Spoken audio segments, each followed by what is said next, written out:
Magandang hapon Pilipinas at sa buong mundo. Sa ulo ng mga balita. Ilang bahagi ng Metro Manila at karating na lalawigan nalubog sa baha dahil sa malalakas na ulan, sanhi ng Bagyong Goryo na pinalakas ng habagat. Bagyong Goryo, sa Lunes pa inaasahang lalabas ng Philippine Area of Responsibility. Local government units, pinaalalahanan na mga laging magbantay sa mga weather advisory at huwag basta magsuspindi ng klase sa tuwing masama ang panahon. Siyam na high-profile inmates ibinalik na sa Building 14 mula sa medium security compound ng New Bilibid Prisons. Oras ng biyahe ng Uber Grab, planong limitahan ng LTFRB. Ilang probisyon ng tax reform bill ng administrasyon planong amyendahan upang maging katanggap-tanggap umano ito sa publiko. Pilipinas umatras na sa hosting ng 2019 SEA Games dahil sa kawalan ng sports facilities at umiiral na Marawi crisis. Ilonggo Singing Hopefuls nagpasiklaban sa Discovery Audition sa Bacolod City. Una sa ating mga balita ngayong hapon. Nalubog sa baha ang ilang lugar sa Caloocan, Malabon, Navotas at Valenzuela kanina dahil sa tuloy-tuloy na pagbuhos ng ulan. Mula sa Malabon City, itong balita ni Mac Libradilla Live. Maki, go ahead. Yes, Attorney Reds, bagamat may mga area pa rin sa Manaba na nakalubog pa din sa baha, hanggang sa ngayon ay humupa naman na yung ibang lugar na binaha noong tumigil ang pagbuhos ng ulan kaninang hapon. Pero kanina ay marami ding residente at mga motorista ang naapektuhan ng mga pagbahang ito. Sa Valenzuela City, nagmistulang ilog ang bahagi ng MacArthur Highway sa may Marulas at mga karatig kalsada. 74 na pamilya din ang dinala sa evacuation center. Hindi naman nakadaan ang mga maliliit na sasakyan kanina sa MacArthur Highway. Abot tuhod din ang baha sa Dalandanan, Valenzuela City kanina. Sa Maypaho, Caloocan naman ay lumubog ang mga bahay matapos umabot ng dibdib ang tubig baha kanina bandang 1:00 ng hapon. Karamihan sa mga nakatira sa Camanaba area ay sinasabing sanay na daw sila sa taon-taong pagbaha. Nanay Marieta, 50 taon na umano niyang tinitiis ang taon-taong pagbaha sa Potrero. 5 beses na din umanong itinaas ang kalsada sa kanilang lugar, pero binabaha pa din. Bahagya din umanong bumaba ang tubig sa kalsada di tulad ng nakaraang taon, pero mas lumalim naman daw ang tubig na naiipon sa kanilang mga bahay na nanatiling mababa. Parang wala na hong solusyon yung baha na to Dahil taon-taon na lang, ganyan pa rin ang tubig. Umi-stack pa rin sa loob ng bahay namin, tsaka sa kalsada. Kuha naman ni Ayi Antipuesto, makikita ang inapawan din ng tubig baha ang Constancia Street sa Tugatog, Malabon, habang nakaranas din ng pagbaha sa bahagi ng Navotas Fishport.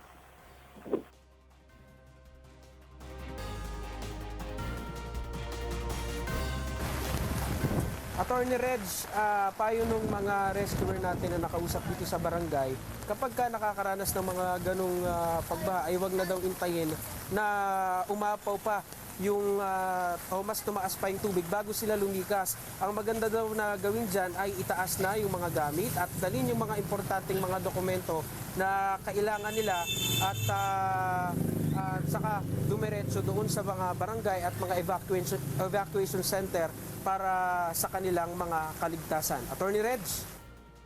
Maraming salamat, Maki Libradilla, nag-uulat ng live mula sa Malabon City. Samantala, nasa red alert status na ang Bulacan Bulacan Provincial Disaster Risk Reduction and Management Council o PDRRMC dahil sa patuloy na pagdami ng mga lugar na binabaha sa kanilang lalawigan. Mula sa Bulacan, ito ang balita ni Nestor Torres live. Nestor, ilan na apektado dyan?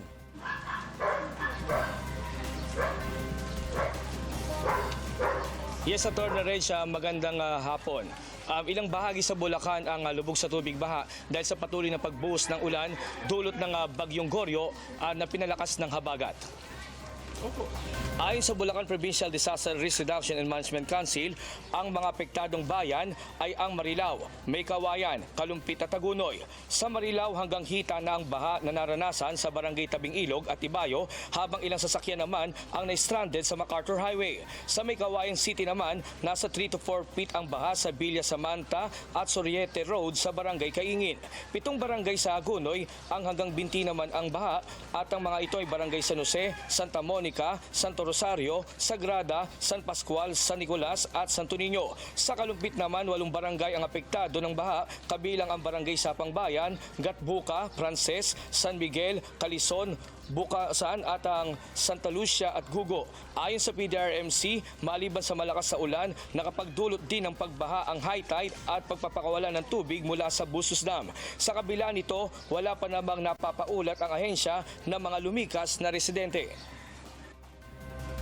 Sa ngayon, batay sa pakikipag-usap natin sa mga LGUs, wala naman po tayong evacuees. Pero ang mga bayan naman, mga LGUs talaga po may mga stockpile yan. Food and non-food items.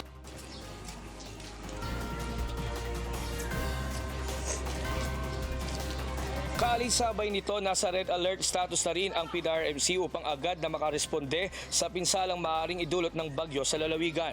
Sa ngayon dito sa aming lugar sa Kalumpit, kung saan makikita natin dito ay hanggang tuhod ang tubig baha. At inaasahan ng mga kababayan natin dito pagka mayroong anunsyo ang Disaster Risk Reduction and Management Council at ang lokal na pamahalaan ay lilikas sila sa nasabing lugar. At yan muna ating latest live mula dito sa Kalumpit, Bulacan. Balik sa inyo dyan sa studio. Attorney Reg. Maraming salamat, Nestor Torres, nagulat ng live mula sa Bulacan. Dumipensa naman ang Quezon City Government sa hindi agad pagsususpindi ng klase ngayong araw sa kabila ng mga nararanasang pag-ulan. Ayon naman sa Pag-asa, dapat ay araling maigi ng local government units o LGU ang epekto ng pag-ulan sa kanilang lugar bago magdeklara ng class suspension. Ito ang balita ni Ray Pelayo. Inulan ng batikos at reklamo ang post sa social media ni Quezon City Acting Mayor Joy Belmonte dahil sa hindi pagsuspindi sa klase ngayong araw sa kabila ng mga pagulan. Katwiran ni Mike Marasigan ng Quezon City DRRMO, magdamag na nagbantay ang mga lokal na opisyal ng Quezon City Government bago sila nagdesisyon. Dito sa Emergency Operations Center ng Quezon City, nakikita nila kung gaano karaming ulan ang posibleng ibuho sa isang lugar. May mga monitor din sila kung saan nakakonekta ang mahigit sa 240 CCTV. Sa kanilang pagtaya, kayang tagalan ng lungsod ang mga thunderstorms dahil hindi naman dire-diretso ang ulan. Yes, umuulan pero mawawala din siya, and then we will go back to that moderate or light to moderate rains. So hindi namin makitang reason din siya to suspend. Ayon kay Belmonte, hindi madali na magdesisyon na kanselahin ng klase, lalo na 30% sa mga mag-aaral sa kanilang elementarya anya ay hindi marunong bumasa. As much as possible, tinitipid namin yun kasi once we exceed that, yung maapektuhan na yung learning ng mga bata. No? I-cancel na lang po sana yung pasok nang hindi po kami mahirapan. Kasi po mahirap sumakay katulad yan, tapos nag-aalala po yung mga magulang namin. Abala, bakit po? Ayon naman sa Pag-asa, hindi dapat sisihin ng mga local government officials kundi dapat ay pag-aralan kung ano ang epekto ng ulan sa kanilang lugar. Paliwanag nito, hindi pareho ang epekto ng thunderstorms sa iba't ibang mga lugar. Bukod sa Quezon City, hindi rin agad nagsuspindi ng klase ang Pasig at Makati. Sa atin kasi nakikita lang natin na bakit hindi nagpapa-suspend yung Quezon City, yung Manila. Parang kinukumpara na hindi naman dapat ikumpara ngayon baka mamaya wala na yung lugar na may baha ngayon dahil wala na yung ulan uli. Bandang alas 11 ng umaga naman ay sinuspindi na rin ang klase sa Quezon City dahil sa patuloy na pag-ulang dala ng thunderstorms. Ray Pelayo, UNTV News and Rescue, Quezon City. Nakabalik na sa kani-kanilang tahanan ang mga lumikas na residente sa Roxas District sa Quezon City kasunod ng paghupa ng baha. Mula sa Quezon City, ito ang balita ni Aiko Miguel, live. Aiko, go ahead. Yes, Angela, magandang gabi. Bumalik na nga sa kani-kaniyang tahanan ang mga residente dito na nakatira sa tabing ilog ng Barangay Roxas, Quezon City. Ayon sa mga nakausap nating residente dito, Angela, tanghali nang umabot hanggang baywang ang tubig mula sa ilog. Kaya tuluyan na silang lumikas sa covered court ng barangay. Patuloy naman ang pag-iikot ng mga barangay officials dito kapag nagsimula ng umulan. At kapag ito ay tuloy-tuloy, ang pag-ulan dito ay umaapaw talaga ang ilog at binabaha ang kanilang lugar. Kanina nga ay namahagi na rin na ang mga barangay dito ng pagkain sa mga lubog na baha, sa mga tirahang lubog na sa baha. Ayon pa sa mga residente ng Barangay Rojas District, tila nakasanayan na lang nila ang paglikas at pagbalik sa kanilang mga tahanan kapag humupa na ang tubig baha at tumigil na ang pag-ulan. Gaya kanina ng isa nating nakausap, si Aling Crescencia, 1979 pa siya nakatira sa tabing ilog. Ayon sa kanya, kagabi pa lang, iniligpit na niya ang kanyang mga paninda at inilagay sa plastic ang kanilang mga damit. Ayon pa sa mga residente dito, Angela, kadalasan anya na kapag bumabaha at kapag patuloy ang pag-ulan ay tila nadadala na rin sila dahil sa nangyari noon sa Bagyong Ondoy kung saan naging lagpas tao ang tubig baha at tinangay ang lahat ng kanilang mga gamit. Angela, mahigit 2,000 mga residente ang apektado dito kapag umapaw ang tubig ng ilog at kapag binabaha at kapag patuloy ang pag-ulan dito sa Barangay Rojas District ng Quezon City. Ayon pa sa mga nakausap din nating mga residente, gusto na sana nilang lumikas o lumipat ng kanilang mga tahanan, ngunit tinitiis na lamang nila sapagkat wala pa silang malilipatan na tirahan. Patuloy silang nananawagan sa lokal na pamahalaan na sana'y matulungan sila at mabigyan ng ibang tahanan o malayo sa tabing ilog para hindi na sila maapektuhan o hindi na sila bahain kapag nagkakaroon ng bagyo kung saan yung ilog nga dito sa Barangay Rojas District ay umaapaw kapag tuloy-tuloy ang pag-ulan. Yan muna ang latest live. Balik sa iyo, Angela. Maraming salamat sa iyo, Aiko Miguel, live na nag-ulat mula sa Quezon City. Patuloy namang binabantayan ng lokal na pamahalaan ang antas ng tubig sa Marikina River dahil sa mga nararanasang pag-ulan, bunsod ng habagat at bagyong Goryo. Mula sa Marikina City, ito ang balita ni Joyce Balancio, live. Joyce, go ahead. Yes, magandang gabi sa iyo, Angela. Sa mga oras na to, nasa 14.5 meters ang water level dito sa Marikina River. Mas mababa sa first alarm at malayo pa sa critical level. Ayon sa officer in charge ng Marikina Rescue 161 na si Dave David, nasa 14.7 lang ang pinakamataas na lang naitalang level ng tubig sa Marikina River kaninang alas 12 na tanghali. At inaasahan nila na patuloy pa itong bababa sa mga susunod na oras. Wala naman silang naitalang pagbaha sa Marikina sa buong maghapon. Sa kabila nito, Angela, patuloy na minomonitor ng lokal na pamahalaan ang sitwasyon sa Marikina sa kanilang command post. Katunayan, kahit wala pa sa critical level ang tubig, may nakaantabay ng water rescue team sa Marikina River na handang rumisponde sa anumang emergency. Naka-full alert rin ang iba pang ahensya ng lokal na pamahalaan, katulad na lang ng Barangay Disaster Risk Reduction and Management Council, pati ang Philippine National Police, at nakalatag na ang kanilang trabaho alinsunod sa protocol sa oras ng sakuna. Dagdag naman ni David, Angela, sapat niya ang kanilang mga tao dito sa command center na siya nagmomonitor 24/7 ng sitwasyon sa syudad. Angela? Maraming salamat sa iyo, Joyce Balancio, live na nag-ulat mula sa Marikina City. Tambak na basura naman ang itinuturong sanhi ng mabilis sa pagtaas ng baha sa Olongapo City sa ilang araw ng pag-ulan.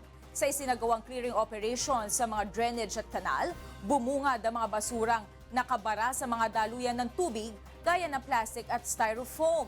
Ito ay sa kabila ng ordinansa sa lungsod na nagbabawal sa paggamit ng plastic sa mga establishmento. Muli ring pinaalalahanan ng mga otoridad ang publiko sa wastong pagtatapon ng basura upang maiwasan ang perwisyo ng baha tuwing masama ang lagay ng panahon. Susunod sa ito ang balita. Commission on Elections tiniyak na may panahon pa sila para maghanda sa nalalapit na 2017 barangay at sangguniang kabataan elections. Siyam na high-profile inmates ibinalik na sa Building 14 mula sa medium security compound ng New Bilibid Prisons. Ilang testigo iniharap ng prosekusyon sa pagpapatuloy ng plunder trial ni dating Senador Bong Revilla Jr. kaugnay ng pork barrel scam.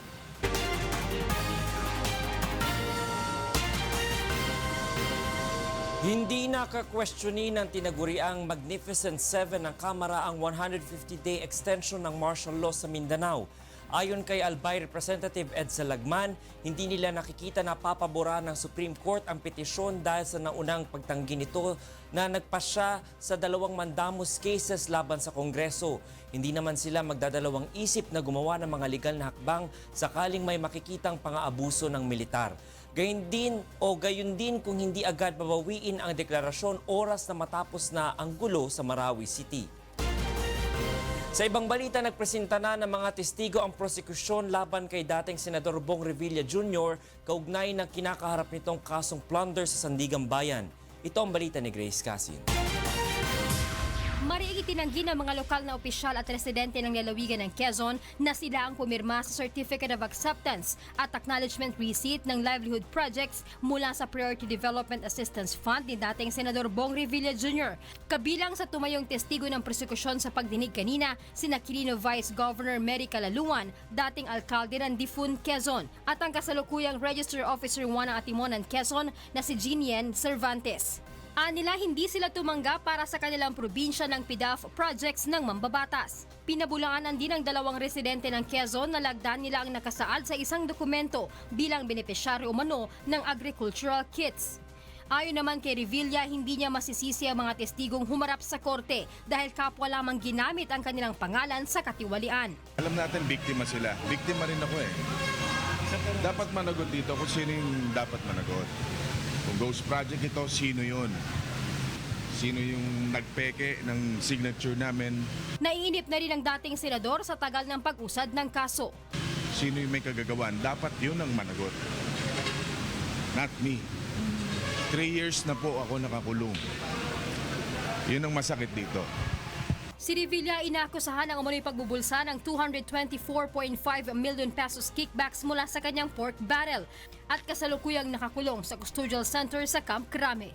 Grace Casin, UNTV News and Rescue, Quezon City.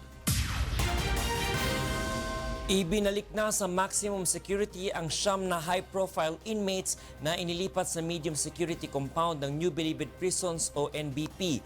Kasunod na rin ito ng isinagawang Oplan Galugad ng Philippine National Police Special Action Force kaninang madaling araw. Ito ang balita ni Sherwin Kulubong.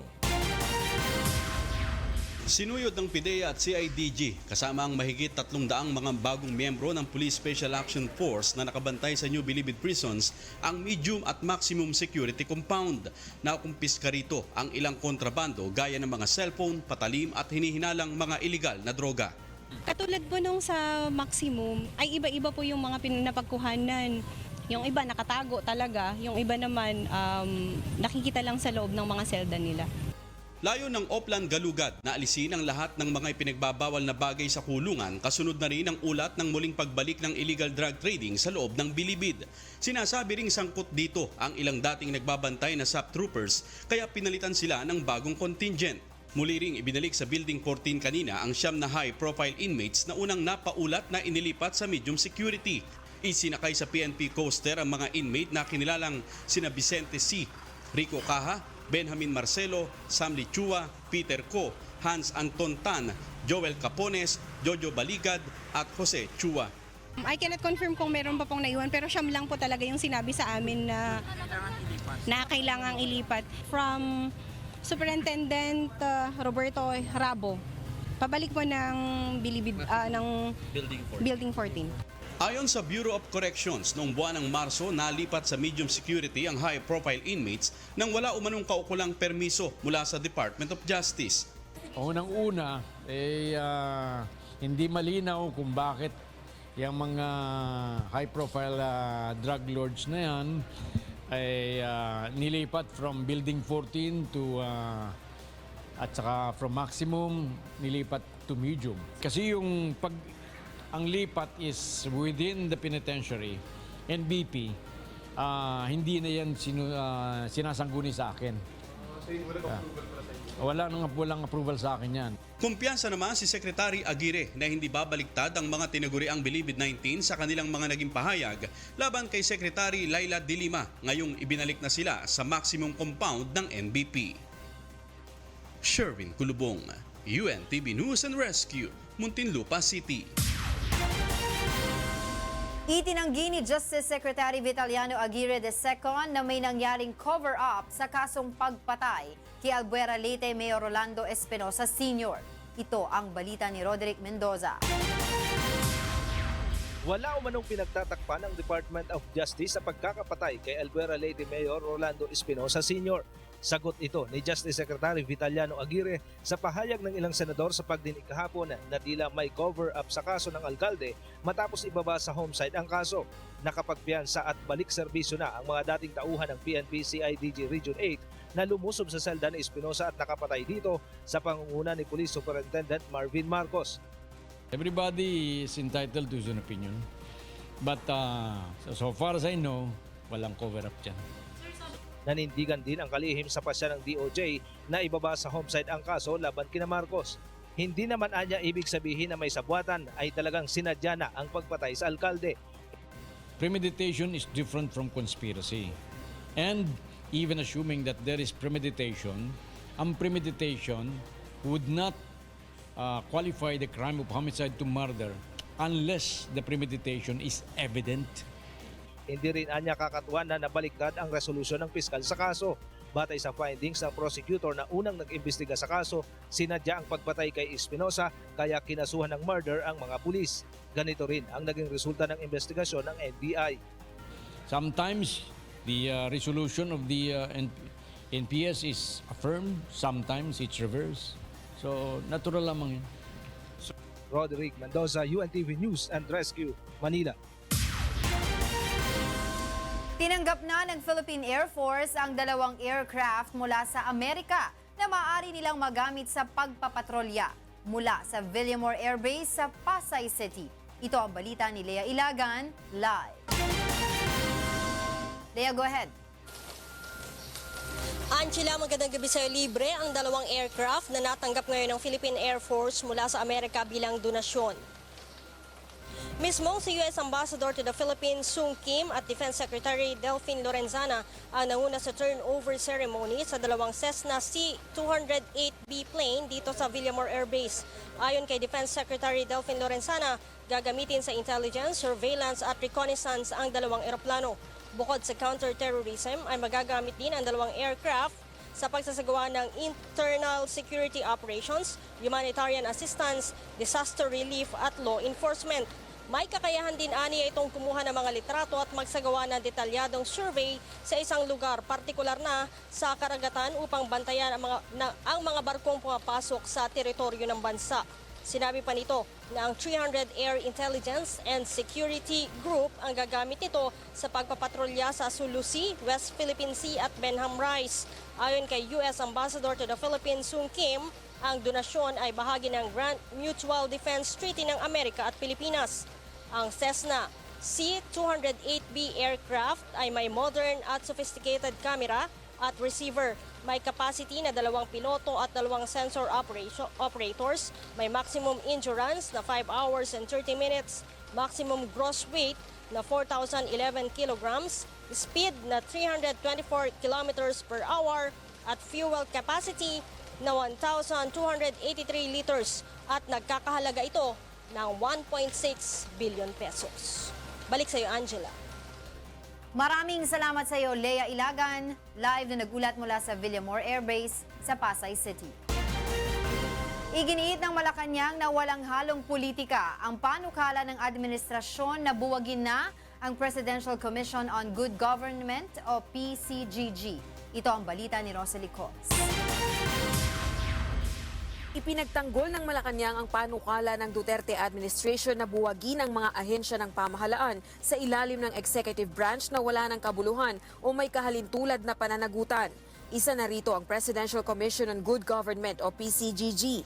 Nilikha ito sa ilalim ng administrasyon ni dating Pangulong Corazon Aquino na may layuning bawiin ang ill-gotten wealth sa ilalim ng rehimeng Marcos. Batay sa datos ng PCGG, mula 2012 hanggang 2016, aabot na sa bilyong-bilyong piso ang na-recover na halaga ng ill-gotten wealth. Ayon naman sa Malacanang, ang gampani na ito ay maaari nang gawin ng Office of the Solicitor General. While the PCGG actually handles the administrative function. So Based on their proposal, the OSG can also handle the administrative functions as well. Itinanggi naman ng tagapagsalita ng Pangulo na maapektuhan nito ang paghahabol sa umano'y mga nakaw na yaman ng pamilyang Marcos. Again, let me stress, it's not a political question. It's a question of streamlining and being able to consolidate functions so that there'll be no overlap. Kasabay nito, ipinaliwanag din ng Malacanang nakaramdam na ng frustration si Pangulong Duterte, kaya nasabi nito kamakailan na bubuwagin na nito ang Commission on Human Rights o CHR. Sa usapin naman ng mga pinuno ng nasabing komisyon, ito ang tugon ng Malacanang. However, it is a constitutional commission and it cannot be abolished by mere legislation. The chairperson and his members, however, serve at the pleasure of the President. Rosa Licoz, UNTV News and Rescue, Malacanang. Ipinahayag ng Commission on Elections na hindi maaaring buwagin ang kanilang komisyon kahit paggawing federal system ang pamamahala sa Pilipinas. Ito ang balita ni Aiko Miguel. May mahalagang papel pa rin ang Commission on Elections sa ilalim ng federal form of government. Ayon kay Chairman Andres Bautista, mangangailangan pa rin ito ng ahensyang mangangasiwa ng mga halalan. Ang tanong lang is that will COMELEC continue to be a national organization or will it be a state organization? Sa panukala ni former Senate President Aquilino Nene Pimentel Jr., magkakaroon ng 11 federal states kapag naging federal form of government ang pamamahala sa Pilipinas. Ayon kay COMELEC Chairman Andres Bautista, maaaring magkaroon ng sariling COMELEC ang bawat estado o rehiyon. Baka magtayo ng COMELEC for Luzon, baka magtayo ng COMELEC sa Visayas, magtayo ng COMELEC sa Mindanao. Depende yan sa magiging sa mga aakda dito nga sa ating federalism law. Samantala, handa naman ang komisyon na magbigay ng kanilang panig o opinyon tungkol dito sakaling magkaroon ng pagdinig sa Kongreso. Maigian niya na magkaroon ng malawakang diskusyon ang mga mambabatas upang maipaunawa sa publiko ang magiging epekto nito sakaling maipasa ang panukalang federalismo. Ang mahalaga para sa akin ay talagang dapat maturuan, dapat mabigyan ng kaukulang impormasyon ang ating mga mamamayan kung tayo ay magpapalit ng ating anyo ng pamahalaan. Aiko Miguel, UNTV News and Rescue, Manila. Ilang probisyon ng tax reform package ang pinag-aaralang amyendahan ng ilang senador upang ito umano ay maging katanggap-tanggap sa publiko. Ito ang balita ni Nel Maribohok. Posibleng sumentro sa probisyon ng pagtataas ng buwis sa mga produktong petrolyo ang magiging debate sa Committee of the Whole na ipapatawag ng liderato ng Senado. Ayon sa Chairman ng Senate Committee on Ways and Means, Senator Sani Angara, ito ang isa sa mga ikinababahala ng karamihan sa mga senador dahil sa epekto nito sa mahihirap na pamilya. May concern kami na baka yung tama dun sa mga lower income sectors, baka hindi nila kayang i-absorb. Kasi kung tayo-tayo lang, kaya natin i-absorb yung 10 piso kada araw na pagtaas na presyo. Pinag-aaralan na rin ni Senator Win Gatchalian ang mga posibleng pagbabago sa tax rates at haba ng panahon ng implementasyon nito upang hindi umano gaanong mabigatan ng publiko, partikular na ang mga consumer. Kumbaga common agreement namin na kung magiging mataas yung magiging inflationary effect, maghanap tayo ng ibang formula. No? For example, baka pwedeng, kasi 3-1, 3 years yung execution. Baka pwedeng mas mahaba pa o pwedeng mas maliit muna in the first year. Batay sa panukala, dagdag ng mula 2 hanggang 3 piso ang ipapatong sa kasalukuyang buwis ng mga produktong petrolyo, kung saan kabuo ang 6 na piso kada litro naman ang madadagdag sa diesel pagdating ng taong 2020. Hindi biglaan ang pagpataw ng naturang buwis kundi magsisimula muna sa 3 piso sa kalagitnaan ng 2017. Kung ito ay mangyayari, batay sa pag-aaral ng Finance Department, maaaring gumalaw lang ng hanggang 40 centavos ang dagdag pasahe sa mga sasakyang gumagamit ng diesel para sa 3 pisong dagdag buwis. Naninindigan naman ang komite ni Representative Dakila Cua sa kanilang ipinasang bersyon ng tax reform package kung saan ang nakikita umano nilang nagpapataas ng malaki sa presyo ng mga pangunahing bilihin ay mga nagkakartel. Hindi po 1-to-1 ang relation ng pag-angat ng presyo ng krudo sa pag-angat ng presyo ng bilihin. Ang isa pa ngang mas nakakapangambang rason ng pag-i-increase ay ang mga cartel ng mga industriya. Target na maipasa sa komite ng Senado ang panukalang tax reform package sa Setyembre. Nel Maribuhok, UNTV News and Rescue, Senate of the Philippines. Tiniyak naman ng Commission on Elections na may panahon pa sila para maghanda sa nalalapit na 2017 barangay at sangguniang kabataang elections. Ito ang balita ni Aiko Miguel. Papasok na ang buwan ng Agosto sa susunod na linggo, ngunit hindi pa rin nakakapagsimulang mag-imprenta ng balota ang Commission on Elections para sa barangay at SK polls sa Oktubre. 57 million ballots ang kailangang maiproduce ng COMELEC para sa barangay elections, habang 21 million naman sa sangguniang kabataan. Ngunit kahit 2 buwan na lang ang nalalabi bago ang aktwal na halalan, tiniyak ng COMELEC na may sapat pa silang panahon upang maghanda. Hindi pa naman gipit, no? Kaya lang kung talagang wala pa tayong makita direksyon, mapipilitan kami bumili ng mga gamit, mag-imprenta ng mga balota, o kaya gagastos na tayo. Ayon pa kay Chairman Bautista, pag-uusapan pa niya ng komisyon kung kailan talaga dapat magsimula ang ballot printing. Muli namang umapela ang komisyon sa Kongreso na pagpasyahan na ang panukalang muling ipagpaliban ang naturang local election. Kung ano man ang magiging desisyon ng ating liderado tungkol dito ay aming gagalangin at aming ipapatupad. Kami ay handa na magsagawa ng halalan ito October 23, 2017.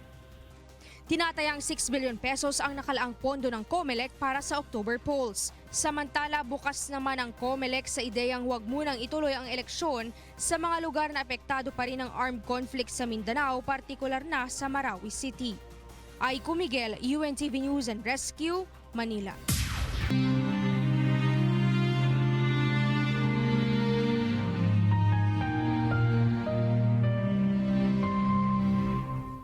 Dalawang 2,803 araw o mahigit 7 taon na po ang nakalipas mula nang maganap ang malagim na Maguindanao Massacre. Ngunit hanggang ngayon ay naghahanap pa rin tayo ng katarungan sa mga biktima ng malagim na krimen.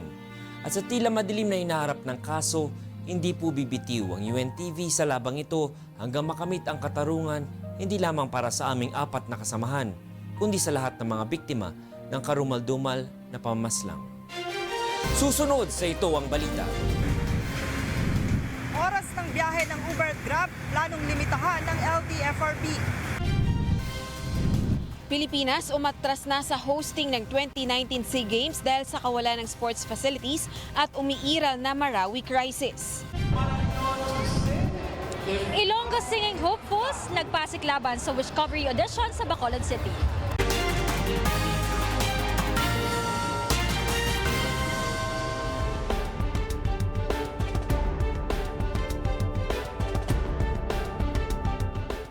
Ito ang balita. Would like to thank the following: BOP Construction and Development Corp, Vimos Variety Store, Airblow Ventilation Incorporated, Fans and Blower Specialist, FBF Electric and Power Services Incorporated, North Metal Incorporated, Pressure Enthalpy Management System, Alps Enterprise, Aman Trading Hardware, JPM Medical, Summit One Business Solutions Incorporated. Our champion, the AFP Cavaliers. Pagkatapos ng matagumpay na executive face-off, muling ipinakita ng ating mga public servants ang kanilang adhikain na makatulong sa nangangailangan. Puso para sa public service.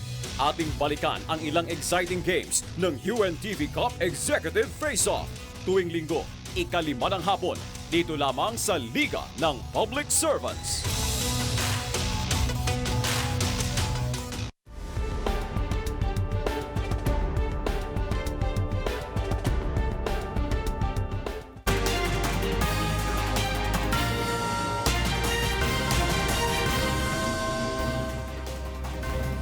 Tinulungan ng UNTV News and Rescue Team ang isang babae na binaril matapos hold upin sa Rizal kaninang madaling araw. Ito ang balita ni Jenica Cruz. Nakuna ng flashcam ng UNTV News and Rescue Team ang pagbaril ng holdupper sa isang babae sa Manila East Road, Taytay, Rizal kaninang alas 3 ng madaling araw. Mabilis na tumakas ang suspect sakay ng motorsiklo na walang plaka. Nilapitan ng UNTV Rescue ang biktima at agad siniyasat ang kalagayan nito. Nagtamo ng tama ng bala sa kanang balikat ang 21 anyos na biktima na kinilalang si Jerry V. Gomez. Kwento niya, pauwi na siya ng bahay nang lapitan siya ng holdupper para umano magtanong ng direksyon. Tinuturo ko yung way, bigla siyang nagsabi na hold up to. Pagkahawak niya dun sa wallet ko, dun, naglabas na siya ng baril. Nilapatan ng paunang lunas ang UNTV Rescue ang sugat sa balikat ni Gomez, saka inihatid sa Rizal Provincial Hospital System. Jenica Cruz, UNTV News and Rescue, Taytay, Rizal. Samantala, plano ng Land Transportation Franchising and Regulatory Board o LTFRB na limitahan ang oras ng biyahe ng Uber at Grab sa mga lansangan upang maiwasan ang mabigat na trapiko. Ito ang balita ni Joanne Nano.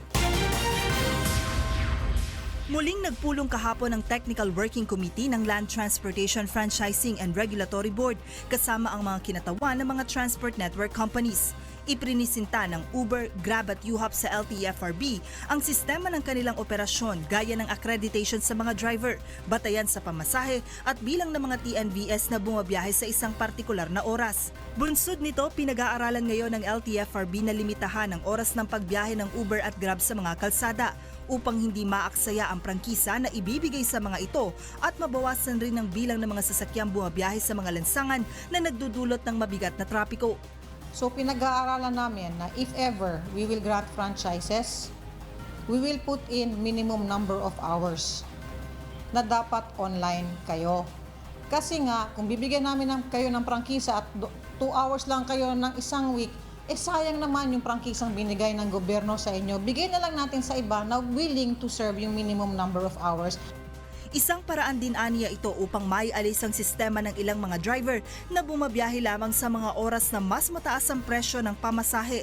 Sa ilalim ng sistema ng Uber at Grab, part-time na maituturing ang mga driver na bumabiyahe lamang ng 40 oras sa loob ng isang linggo at full-time driver naman ang hihigit dito.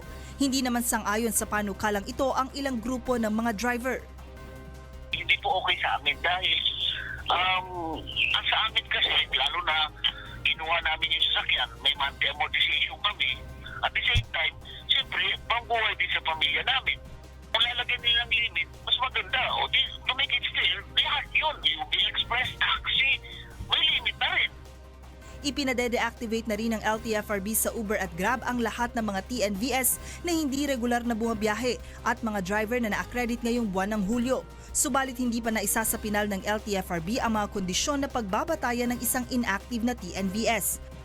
Plano ng ahensya na matapos ang kanilang konsultasyon sa Setyembre. Pagkatapos nito ay muli silang maglalabas ng panibagong memorandum order upang maisaayos ang regulasyon sa operasyon ng mga transport network company. Joanne Nano, UNTV News and Rescue, Quezon City. Umapila ang ilang mga empleyado ng Department of Transportation na ipagpaliban muna ang planong paglipat ng kanilang opisina sa Clark, Pampanga. Nagbabalik si Joanne Nano. Sisimula na bukas ng Department of Transportation ang paglilipat ng kanilang opisina sa Clark, Pampanga. Unang ililipat ang 3 sa kanilang department na kinabibilangan ng higit sa 100 mga empleyado. Sa kabila nito, patuloy pa rin nakikiusap ang mga empleyado ng DOTR kay Secretary Arthur Tugade na ipagpaliban muna ang paglipat ng kanilang opisina. Anila, dapat munang tiyakin ng DOTR na maayos ang lugar na kanilang lilipatan at mapag-aralan pa ang magiging epekto nito sa kanilang trabaho. Under renovation, that means hindi pa tapos ang renovation. Pero lilipat na ang mga tao doon. So paano gagamitin ngayon yung area when it's still under construction?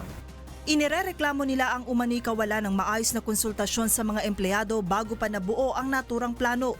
Questionable rin para sa mga ito ang basihan at legalidad ng paglipat sa Pampanga.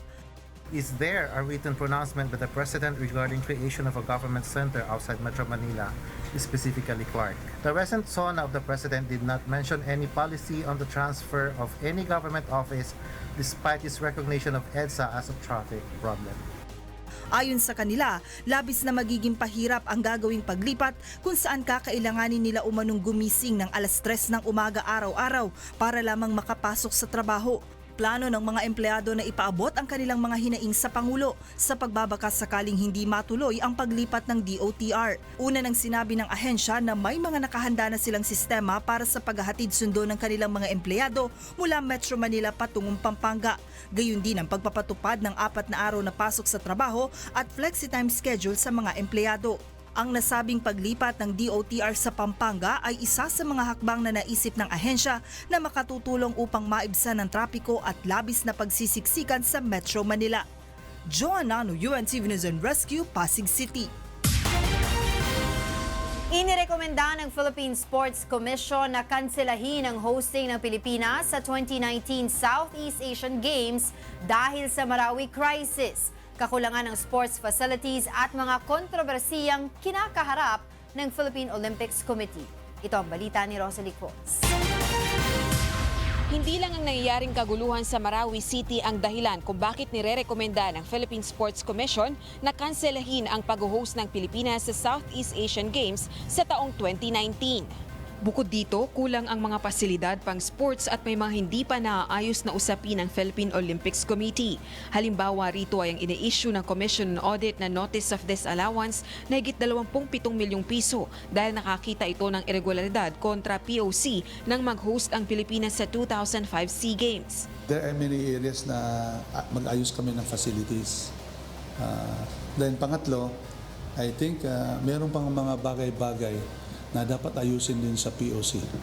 Tinatayang 500 hanggang 700 milyong piso ang posibleng gastusin ng pamahalaan sa hosting ng SEA Games. Samantala, ikinabahala naman ng PSC ang nakalap nitong ulat hinggil sa ilang kabataang bakwit mula sa Marawi City na umano'y iniidolo ang pinakamatinding grupong teroristang ISIS. Ayon umano sa mga bata, ito ay dahil nakikita nila mga itong namimigay ng pagkain at nagpapasweldo sa kanilang mga tatay. Nakasalamuhan ng mga taga-PSC ang mga kabataang ito nang magsagawa sila ng Children's Game for Peace sa Iligan City kamakailan. It was written by our coaches when we had our Children's Games for Peace that some, if not many, of these Marawi backward children, they consider ISIS as their heroes. Kaya naman binabalak ng pamahalaang paigtingin pa ang sports activities para sa mga bata, hindi lang sa mga taga-Marawi, kundi maging sa iba pang lugar sa Mindanao kung saan exposed ang mga bata sa conflict. Rosalie Cruz, UNTV News and Rescue, Malacanang. Mayong gabi, ani ang detalye sa atong mga balitang Promdi. Gisunog sa Philippine Drug Enforcement Agency sa Cebu ang ilang nakumpiska nga mga illegal nga droga o expired nga mga tambal nga nagkantidad og 10 milyones pesos. Kini ang balita ni Gladys Tuabi. Gibungkag sa PDEA sa usa ka fire chamber sa Punerarya ang nakuha nila nga mga illegal nga droga o expired nga mga tambal sa probinsya sa Cebu. Usa gisunog gisusi pa sa mga chemist sa PDEA 7 ang mga drogas ug tambal aron masiguro nga lehitimo kini. So what remains are just fumes, no smoke. Even glasses will be turned into liquid. Miabot og 20 minutos ang pagsunog sa mga illegal nga drogas ug expired nga mga tambal nga kadaghanang gisurrender sa pharmaceutical companies sa Cebu. Gibana-bana nga nagkantidad kini og 10 milyones ka pesos. Tumong sa drug decomposition nga masiguro nga dili ma-recycle o mapahimuslan ang mga drogas. Basta't droga at saka mga controlled chemicals ay i-dispose natin ito. Sisirain kagad basta't may court order. Gladys Tuabi, UNTV Balita ug Rescue, Cebu. Padayon na ang ginabuhat nga pagpangandam sa Dakbayan sa Davao alang sa umalabot nga Kadayawan Festival. Kini ang balita ni Dayan Ventura. Kapin 20 kaadlaw na lang ang nahibilin bago ang Kadayawan Festival sa Davao City. Matod pa sa lokal nga panggamhanan, dako ang gigahing nila nga pondo para niini na mukabat og kapin 30 milyones ka piso. It's a bigger celebration, 7 compared to 17 now. The budget is also bigger right now at 32 million. Ang 13 milyones kay gikan sa trust fund sa miaging Kadayawan Festival, samtang nanggikan usab sa pondo sa city government ang 2 hangtod 4 ka milyones. we work very hard to make sure na maabot po natin yung aming target kasi malaki po ang suporta na binigay natin mga companies or what we call them festival partners. Kauban usab sa 32 milyones nga budget ang papremyo sa mga contest na gilakipan sa hiyas ng Kadayawan, Fluvial Float Parade ug indak-indak sa Kadayawan. Aduna usab nga abrihan ng mga bag-o nga kompetisyon karon sama sa Kadayawan Inspired Professional Fashion, Inspired Art ug Drum Beating Competition. Dayan Ventura, UNTV News and Rescue, Davao City. Nagkalain-laing bag-ong teknolohiya ug imbensyon ang gibida sa Science, Technology and Innovation Exposition sa Muñoz, Nueva Ecija. Kini ang balita ni Bernard Dadis. Ilang makabagong teknolohiya, makinaryang pang-agrikultura at weather forecaster ang tampok sa 3 araw na regional celebration ng National Science and Technology Week. Ipinakita rin sa exhibit ang function ng ilang emergency communication system at satellite tracking telemetry and signal na maaaring bumasa ng weather data. Sa pamamagitan nito, posible pa rin ang komunikasyon kahit bagsak ang signal ng telepono at power supply sa isang lugar na sa panahon ng kalamidad. Doing is, we like to replicate Pag-asa. We can get weather data, weather imagery during emergency. Naniniwala naman ang pamunuan ng Central Luzon State University na mahalagang mamulat ang mga mag-aaral sa kahalagahan ng makabagong imbensyon. Sapagkat napakahalaga ng mga teknolohiya na maipamahagi at maipakalat sa ating komunidad. Ayon sa DOST, isa ang Pilipinas sa mga bansa sa Asia na nangunguna sa Leader Technology Generator Training. Ipinakilala rin ng DOST ang amateur radio na bagong component ng Diwata 1 na nakatakdang ilunsad sa susunod na taon. Gawa ito ng Filipino engineers na makatutulong sa pagkuha ng mga larawan at video sa panahon ng kalamidad. Kunyari, nawala na lahat ng cellphone signals, pwede tayo biglang mag-amateur radio. Samantala, pinarangalan ng DOST ang ilang individual mula sa 7 probinsya na napaundad ang kanilang negosyo sa pamamagitan ng mga makinarya ng DOST. Bernard Dadis, UNTV News and Rescue, Philippines. Ug kana ang mga balita ang atong gitutukan gawas sa kauluhan. Ako si Victor Cosare, maayong gabi. Inaabangan na ng mga Pilipino sa North America ang Grand Coronation Night ng Binibining Pilipinas USA sa darating na August 20. Kamakailan ay ipinakilala sa isang press conference ang 21 kandidata na maglalaban para sa corona. Maliban dito, 9 na kandidata rin ang magtatagisan para sa titulo ng Binibining Pilipinas Teen USA. Ang tatanghaling kampiyon sa magsisilbing official Goodwill Ambassador ng Philippine Department of Tourism sa loob ng 1 taon. Nagpasiklaban naman ang mga aspiring singers sa ginanap na Wish Covery Audition sa Bacolod City. Ito ang balita ni Leslie Lomboen.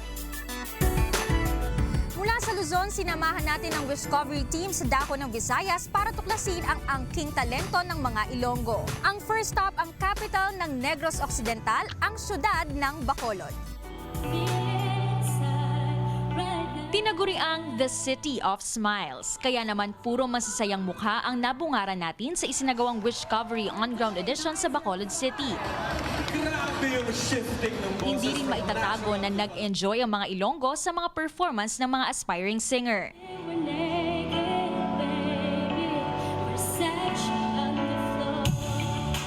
Isa sa mga talented auditionee ay ang working student na si J.M. Bales na mula pa sa Iloilo.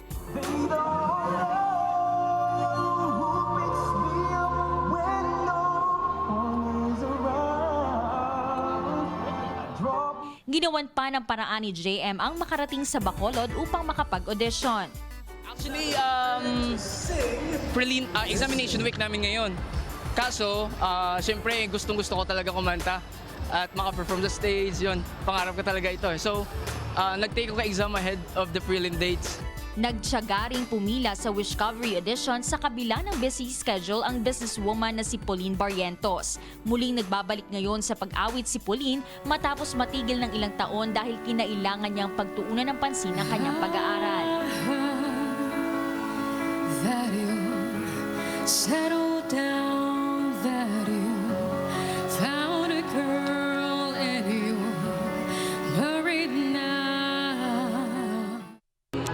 I joined this audition because has been my dream since I was young. I realized that it's time for me to pursue my dreams in singing.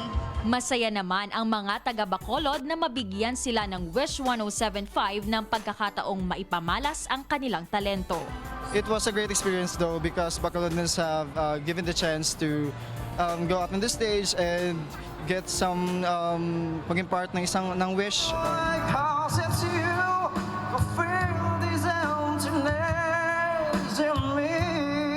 Ang susunod na on-ground auditions ng Wishcovery ay isasagawa sa Cebu, Baguio at Manila. Kung hindi naman makararating sa alinmang on-ground audition, maaaring magpasa ng audition piece online hanggang July 31. I-check lamang ang www.wish1075.com/wishcovery. Don't forget me, I beg, I remember you said. Leslie Longbowen, UNTV News and Rescue, Bacolod City.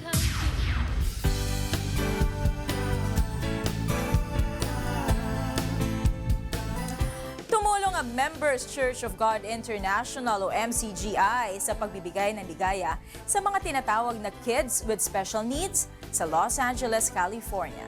Itong balita ni Aloy Kalingasan. Muling nakipagtulungan ng mga volunteer mula sa Members Church of God International o MCGI sa Mis Hermanos Pequeñitos at Los Angeles Aquatic Facilities. Ito ay upang makapagdulot ng kaunting ligaya sa ilang tinaguriang kids with special needs sa Los Angeles, California. 10 mga bata ang binigyan ng assistance ng grupo sa kanilang summer activity, ang paglalangoy. Ayon sa pamunuan ng Los Angeles Aquatic Facility, mahalagang maturuan muna ang mga bata sa mga bagay na maaari at hindi nila maaaring gawin, ngunit sa paraang mag-e-enjoy pa rin ang mga ito. They're not scared to swim. They learn how to manage themselves in the water, to make sure that they know the ins and outs of the waters, the rules, and what they can and can't do. Kitang-kita naman sa mata ng mga bata at magulang na nakilahok sa aktibidad ang saya kahit sa simpleng bagay katulad ng paglalangoy. Eat, sweet, and lots of fun. I like swimming too, and I want to come back and watch Dragondella. Thank you, volunteer. Because as you could see, my son's quadriplegic and he needs a lot of physical help. And it's almost impossible for me to get him in and out of the water when he wants to swim. So these events are amazing because they can help me to get him in and out of the water and to be able to give him freedom in the water and have joy, just playing. Nananawagan naman ang pamunuan ng aquatic facility na bukas ang kanilang lugar sa mga Filipino volunteer na nais na magbahagi ng kanilang oras. We can work together more because I know in Echo Park there's a lot of Filipinos here, and I would love to reach out, even not just the adaptive community, but the Filipino community as a whole, to bring them into the aquatic scene. Nandito po kami para po tumulong sa mga may kapansanan, kapatao, kahit sa maliit na paraan po matulungan natin sila. Kami para po sumuporta sa advocacy po ni Brother Eli at Brother Daniel na wag po tayo magsasawang gumawa ng mabuti sa lahat ng tao. Aloy Kalingasan para sa serbisyong Kasambahay. At sa kapapasok lamang na balita, nagdeklara na ng class suspension ng lokal na pamahalaan sa lahat ng antas sa Malolos, Bulacan at Magalang sa Pampanga bukas. Wala na ring pasok bukas sa lalawigan ng Zambales maliban sa Olongapo City. At yan po ang naging kabuuan ng ating balitaan ngayong gabi. Aming inilahad ng buong katapatan kung paano namin nasaksihan. Kayo'y makapagtitiwala ng aming nakita at narinig ang aming ibinabalita. Magandang gabi.